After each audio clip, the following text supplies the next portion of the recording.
QST, QST. This is W4EMB, and my name is Ed.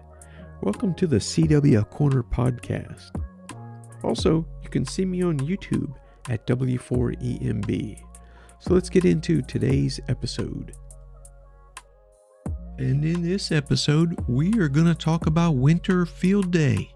That's right, it's that time of year and it's already up on us. This next coming weekend here is Winter Field Day. So let's dive right into some of the considerations we need to think about for this weekend. Make sure we have all the stuff that we need, right? A good checklist. And maybe this podcast will help drop a couple reminders of something that you may have forgotten. So maybe grab your packing list and see if we have the same items. And if there's anything that you forgot or I forgot, if I forgot something, put it in my comments. All right, here we go. Well, obviously, we want to go ahead and assume something up front. Let's go ahead and assume what I call the PACE plan. That is PACE. And this stands for Primary, Alternate, Contingency, and Emergency, right? You don't want to just show up to field day with one piece of coax, especially if you traveled to get there, right? So make sure that you have a primary, an alternate, and if it's something that could fail, maybe a contingency and even an emergency one, right? And then let's also go ahead and assume a second thing, cords. Let's make sure that we assume we have all cords to and from all the equipment that we discussed today. All right, now that assume doesn't mean don't check them. Add them to your packing list, but make a separate category for definitely checking for cords and alternates. All right, here we go. First off, obviously, you need to have your transmitter, right? You got to have a transceiver. So you need to have your radio, whether that be a QRP radio or your 100-watt rig. And again, remember, we're assuming PACE. So, do you bring a spare rig just in case? If you're just going to be a one station, you don't just bring one radio. Make sure you have a backup, an alternate, and even a contingency. All right. And especially so if you're running 2 or 3 or 4 radios, you might want to just have a spare radio with you in case. All right, so there's your radio, and then of course in your radio considerations you're looking at, are you going to use your 100-watt radio for field day, or are you going to go ahead and are you going to get those added multiplier points by being a QRP station? All right, next let's go into logging. Okay, for logging, I actually use a program called Amateur Contact Log, or AC Log, and it's made by N3FJP. And he actually provides a whole suite of other logs to be used in conjunction with the Amateur Contact Log. So he provides a Winter Field Day log. And what I love about N3FJP is when you open the log on your laptop, it actually has the exchange right on the bottom of your screen. So that way you know what you're supposed to say or transmit when it's your turn. So I really like that about his. All right, so logging, make sure that you have some sort of logging. And again, using the PACE plan, make sure you have a backup. Is it a second laptop that you're bringing just in case the first one shuts down? And is it already loaded with your logging software? And so forth. And of course, if you're using a tiny laptop that's got that little pad on there that you put your finger on for moving a mouse around, would it just be easier to bring a mouse and a mouse pad and maybe an external keyboard and maybe even a monitor, just so you're not trying to squint? So bring in those items. Don't forget the mouse pad, right? All right. And then also logging. And then also, what about a backup? Have an analog backup there just in case. And we want to go ahead and bring maybe a printed off log sheet that has categories already, or columns rather, already printed on it for the proper exchange of the field day exchange, right? It has all the categories or columns that you'll need to fill in during your exchange for Winter Field Day. All right, and then let's move on to, this all depends on whether you're going to be a voice station or voice CW combination station. Of course, you want to make sure you have your keys and your microphones. And of course, remember the PACE plan, always have an alternate and a backup, primary, alternate, contingency, and emergency. So do you have a backup mic for that rig? And do you have a backup key? Do you have the the tools to adjust that key in case through a prolonged activation, your key starts to get a little bit loose, or your contact spacing or your tension starts to wander a bit. Do you have the proper tool with you, whether it's an Allen wrench that came with that key and so forth? All right. And then maybe if you're using a mic, do you have one of those RJ45, those things that you repair like a telephone line back in the day? It has the little crimper, and it has the extra little ends that you put on. So like, do you bring an RJ45 crimper and maybe a couple RJ45 spares just in case you happen to have an actual line fail on you? So like a repair kit, right? So a repair kit for a microphone, that's a good thing to have. And then while we're talking about a microphone repair kit, maybe you just go ahead and pack a toolbox, and in that toolbox, maybe you have your coax repair tools as well. So your proper wire cutters, or a stripper. You might even have to go as far as bringing a soldering gun and some solder and a little bit of flux in your toolbox, just in case you happen to have a coax failure as well, and you have to chop the end off a coax and put a new end on. That could be a thing that happens there. And do you have the proper ends? Are you putting an end on a full-size piece of coax? What I mean by that is like the RG213 or the LMR 400 size, or what I call the kindergartner pencil size, or are you doing it on a smaller piece like RG8X or RG58 or something like this?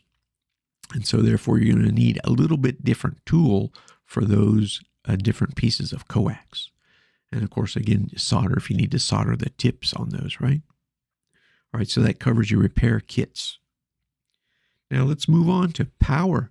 Right now for winter field day, you may have chosen to be all emergency power, so generators, or you're going to go ahead and use all batteries or a mix thereof. Or are you going to be on shore power and then therefore bring your power supplies? Now, remember, power has power surges could occur. So maybe make sure you bring some power surge protection. Make sure you bring some fused power lines, right?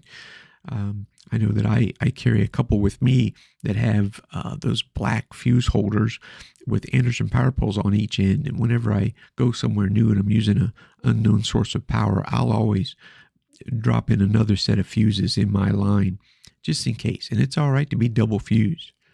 And then speaking of fuses, remember the PACE plan. Do you have a primary, alternate, contingency? Bring those extra fuses, right? So go to your little fuse drawer in the garage there and grab a few extra fuses, making sure you check the amperage of those fuses or the power limits of those fuses so that you have the right one. You don't want to grab a 15 amp fuse and stick it in line on your 100 watt rig if you're doing voice. That might end that fuse's life really quickly. So proper fuses, proper fused lines, some surge protection for whatever type of power source you're going to use. And if you're bringing batteries, are you also bringing your battery chargers? And are you bringing more than one? So in my particular case, I have two large 50 amp hour LifePo batteries, and I have a LifePo battery charger. So if I bring both of those batteries and I bring a battery charger, I could be using one while charging the other. All right. And maybe even the solar panel, depending on the weather that day, right? All right, so that covers your power. And we've talked about the extra fuses. Of course, we definitely want to bring those. And then, we talked about bringing an analog version of your log. In other words, pen and paper. Do you have enough scribble pads for everybody? Because like if you're operating in teams, do you have some, I don't know, yellow legal pads and extra pens?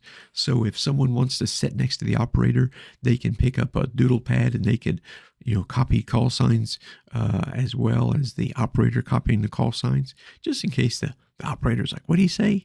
He could look over at his maybe assistant operator there and he has a scribble pad to write on. All right, and then something I've always found helpful is having a printed off exchange. Like just jump on Microsoft Word or something at home, and what is the exchange that you're going to use for winter field day? Are you going to be a 1 Bravo Tennessee or 1 Bravo India or 1 Bravo Oscar? Because you have to add all the components of the exchange in there. And so printing that off, for each of the operators that are going to be at their stations, and I don't know, maybe even drop some lamination on it so it doesn't get, a drink sat on it or something. And, for lamination, you can always use that clear shelf paper they sell at the Walmart, right? For something temporary like that. But I always found it helpful to have not just your call sign. That sounds a little silly, but even here in my home shack, I have one of those wooden cutouts that I got from a guy out of Missouri, Cliff's Custom Cutouts, and it sits right on top of my radio. And I never realized how much I actually read that when I'm sending my call sign, whether it be in voice or in CW. You want to look at what you're sending, especially when you have a lot going on, such as logging. So having a printed off version of your exchange to look at and a way to prop it up or sit it to where you can see it when you're operating is an extra tool that I like to have. Well, that may not be everything, but it sure covers a bunch of stuff. And, I didn't go into inside or outside. And, if you're taking a portable shelter, like a 10 by 10 pop-up with the spare walls and heaters and extra propane tanks and so forth. We didn't cover into that. But you kind of get the idea there. If you just make a packing list and write the word PACE across the top and then go through each of those things, that should help you out quite a bit.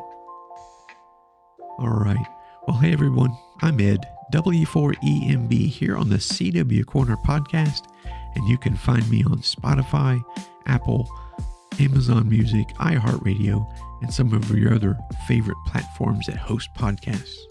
Again, in comments, if I'm forgetting any major things, which I might be, because a lot of these podcasts I just do from the seat of my pants, drop it in comments so that everybody can share in the benefit of reading the things that we may often forget for field day, for when we're away from home.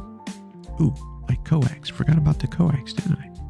Right? So make sure you bring your coax and a spare and a backup. All right? Although we did talk about coax repair. All right, then.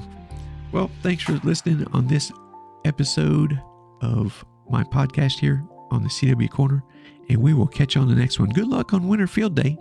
Hopefully we'll see you out there. And while you're listening, why don't you listen for KD8EEJ to be on the air? That's Kilo Delta 8 Echo Echo Juliet, and it will be a CW only station. So give that station a listen, and hopefully we'll hear you and we can put you in a log.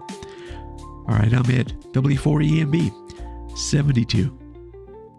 Well, if you're QRP like you should be. Hi.